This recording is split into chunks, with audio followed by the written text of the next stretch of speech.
सेवा हॉस्पिटलमध्ये कर्मचाऱ्याकडून चाकू हल्ला, 2 जण गंभीर जखमी. धुळे शहरातील सेवा सुपर स्पेशालिटी हॉस्पिटलमध्ये आज एक धक्कादायक प्रकार घडला. सेवा हॉस्पिटलमधील सफाई कर्मचारी सुनील वाघ यांनी प्रशासकीय अधिकारी राजेंद्र डेहरे आणि ओटीतील ब्रदर महेंद्र बोरसे यांच्यावर चाकूने हल्ला केल्याची घटना घडली. या हल्ल्यात दोघेही गंभीर जखमी झाले आहेत. धुळे शहरात आज दुपारच्या सुमारास सुनील वाघ हा हॉस्पिटल परिसरात माझा थकबाकी असलेला पगार द्या असं म्हणत आरडाओरडा करत होता.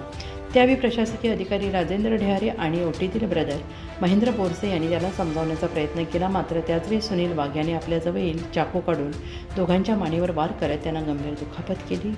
या घटनेत जखमींना तातडीनं उपचारासाठी दाखल करण्यात आलेलं आहे. या घटनेची माहिती मिळताच धुळे शहर पोलिसांनी घटनास्थळी धाव घेत संशयित आरोपी सुनील वाघ याला ताब्यात घेतले.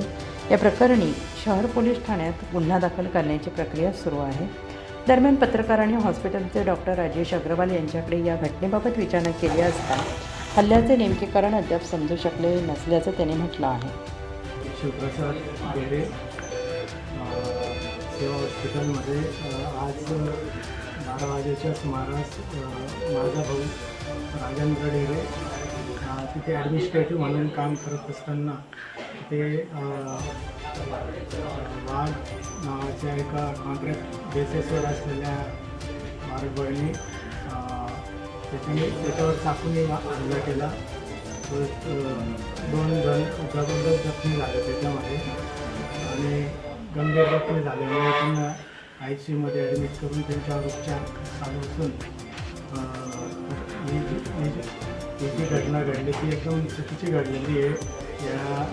याच्यासाठी आता ते तर आम्ही तक्रार वगैरे पण आता दिलेली आहे.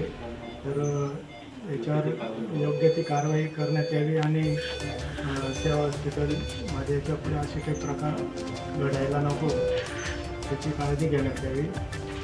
तसेच सेवा हॉस्पिटलमधले जे प्रशासन आहेत त्यांनी कर्मचाऱ्यांना सपोर्ट करून त्यांना योग्य तो त्यांचा पाठपुरावा करून त्यांना योग्य न्याय देण्यात यावा आणि पोलीस प्रशासनाने पण योग्य ती कारवाई करावी अशी आमची इच्छा आहे.